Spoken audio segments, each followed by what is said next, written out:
دغه یو آیات زما زړه ته دومره سکون، آرام، راحت راکړی چې د کله مې دا آیات اورېدلی هغه وخت مې زړه برقراره دی. الله اکبر.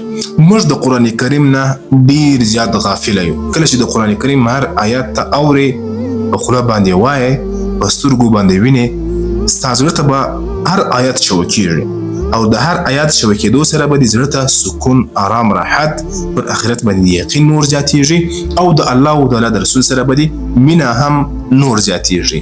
هغه یو آیات زه تاسو ته ښیم چې د ژوند د راحت سامان دی. الله اکبر. نو دغه یو ملغلرې دي، تاسې یې ضرور مخته د ثواب په خاطر باندې سره شیر کړئ. بسم الله الرحمن الرحیم. وهو معکم اینما کنتم.